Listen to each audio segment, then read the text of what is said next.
পশ্চিমবঙ্গে বর্তমানে সবথেকে আলোচিত যে বিষয় সেটা হচ্ছে লক্ষ্মীর ভাণ্ডার প্রকল্পের টাকা বন্ধ হয়ে গেল, আর এই টাকা পাওয়া যাবে না। কিন্তু আপনাদেরকে জানাই যে লক্ষ্মীর ভাণ্ডার প্রকল্পের বদলে এবার রাজ্যে চালু হতে চলেছে অন্নপূর্ণা ভাণ্ডার, যেখানে আপনারা এবার 1500 অথবা 1700 টাকার বদলে পাবেন 3000 টাকা। এর থেকেও গুরুত্বপূর্ণ যে বিষয়, এই টাকা কারা পাবে এবং কারা পাবে না, বিশেষ করে মুসলিম মহিলারা কি এই টাকা পাবে, এই টাকার আন্ডারে তাদের নাম কি রাখা হবে, এটা একটা বড় আলোচনার একটা বিষয়। অনেকেই এই বিষয়ে অনেক প্রশ্ন করেছেন।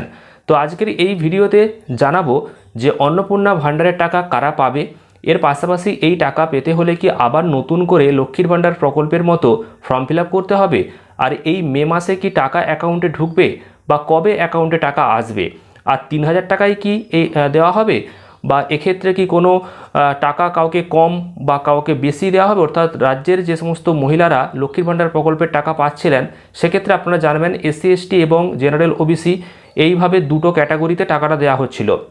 তো এক্ষেত্রেও কি কোনো ক্যাটাগরি রাখা হবে, সেই বিষয়ে জানাবো। তো তার আগে ছোট্ট রিকোয়েস্ট, অবশ্যই ভিডিওটিকে লাইক করুন এবং চ্যানেলটিকে সাবস্ক্রাইব করুন পরবর্তী আপডেটগুলো পাওয়ার জন্য। আর যারা ফেসবুক থেকে দেখছেন অবশ্যই পেজটিকে ফলো করে নিন। দেখুন, লক্ষ্মীর ভাণ্ডার প্রকল্পের বদলে এই অন্নপূর্ণা ভাণ্ডার চালু হচ্ছে। বিজেপি যখন ভোটের প্রচার করছিল তখন তারা ইশতেহার প্রকাশ করেছিল এবং সেখানে প্রতিশ্রুতি দিয়েছিল যে লক্ষ্মীর ভাণ্ডার প্রকল্পের বদলে তারা অন্নপূর্ণা ভাণ্ডার নিয়ে আসবে এবং রাজ্যের মহিলাদেরকে 3000 টাকা করে দেবে। তো যেহেতু বিজেপি সরকার গঠন করতে চলেছে, তো তাদের প্রতিশ্রুতি তারা রাখবে এবং রাজ্যের মহিলাদের অ্যাকাউন্টে 3000 টাকা করে প্রত্যেক মাসে তারা দেবে অন্নপূর্ণা ভাণ্ডার নামক নতুন প্রকল্পের মাধ্যমে। তো এখানে দুটি বিষয় রয়েছে যে রাজ্যের সমস্ত মহিলারা কি পাবে, বিশেষ করে মুসলিম মহিলারা কি এই প্রকল্পের আন্ডারে থাকবে। তো আপনাদেরকে জানাবো, ধর্ম বর্ণ নির্বিশেষেই কিন্তু এই টাকাটা দেওয়া হবে, অর্থাৎ রাজ্যের প্রত্যেকটা মহিলাই এই টাকাটা পাবে। এক্ষেত্রে কোন কোন বয়সীরা পাবে সেই বিষয়ে এখনও কোনো রকম কিছু জানা যায়নি।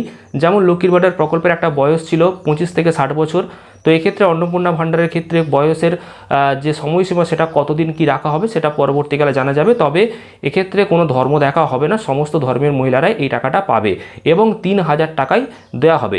এক্ষেত্রে লক্ষ্মীর ভাণ্ডার প্রকল্পের মতো 1500 1700 দুটো ক্যাটাগরিতে ভাগ হয়তো করা হবে না। যেমনটা দেখেছেন যে এসসি এসটি ক্যাটাগরির মহিলারা 1700 টাকা পাচ্ছিলেন আর জেনারেল ওবিসি ক্যাটাগরির মহিলারা 1500 পাচ্ছিলেন। এক্ষেত্রে অন্নপূর্ণা ভাণ্ডারে রাজ্যের মহিলারা প্রত্যেকেই 3000 টাকা করে পাবেন, অর্থাৎ কোনো ক্যাটাগরিতে ভাগ হয়তো করা হবে না।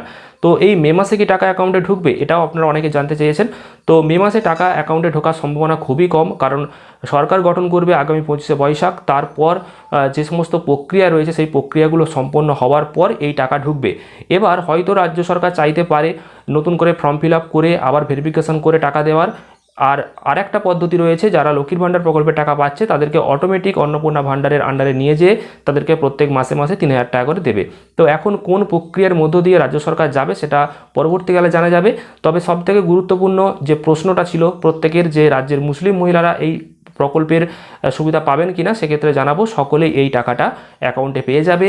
তবে অনলাইন ফর্ম ফিল আপ হবে না অফলাইন ফর্ম ফিল আপ হবে, বা নতুন কিভাবে আবেদন করা যাবে সেই বিষয়ে কোনো আপডেট এখন নেই। যদি পরবর্তীকালে আপডেট আসে অবশ্যই জানাবো। আর লক্ষ্মীর ভাণ্ডার প্রকল্পের টাকা যারা বর্তমানে পাচ্ছেন তারা কি অটোমেটিক টাকা পাবেন নাকি তাদেরকেও ফর্ম ফিল আপ করতে হবে, সেই বিষয়ে কোনো খবর জানা যাচ্ছে না। তবে যদি রাজ্য সরকার অটোমেটিক লক্ষ্মীর ভাণ্ডার প্রকল্পের অধীনে থাকা মা বোনেদেরকে অন্নপূর্ণা ভাণ্ডারে নিয়ে চলে যায়, তাহলে আশা করা যায় জুন মাস থেকে এই টাকা অ্যাকাউন্টে ঢুকবে। আর যদি নতুন করে প্রক্রিয়া তারা চালু করে, অর্থাৎ ফর্ম ফিল আপ করা, তাহলে এটা 2 থেকে 3 মাস পর্যন্ত দেরি হতে পারে। কারণ ফর্ম ফিল আপ হবে, সেই সমস্ত ফর্মগুলোকে ভালো করে ভেরিফিকেশন করবে, তো তারপর টাকা ছাড়বে। তো সেক্ষেত্রে একটু সময় সাপেক্ষ বিষয় হয়ে দাঁড়াবে। তো এখন দেখা যাক রাজ্য সরকার কি ঠিক করে। তো এই আপডেটটা আপনাদেরকে দিলাম, আপনাদের কি মতামত অবশ্যই আপনারা কমেন্টে জানাবেন। তবে অন্নপূর্ণা ভাণ্ডার যে চালু হচ্ছে, প্রত্যেক মাসে যে 3000 টাকা করে অ্যাকাউন্টে এবার আসবে, ডবল বেনিফিট যে আপনারা পেতে চলেছেন, এটা আপনাদেরকে জানিয়ে দিলাম। তো পরবর্তী আপডেটগুলো পেতে অবশ্যই চ্যানেলটিকে সাবস্ক্রাইব করবেন। ফেসবুক পেজ থেকে দেখলে পেজটাকে ফলো করতে ভুলবেন না। ধন্যবাদ।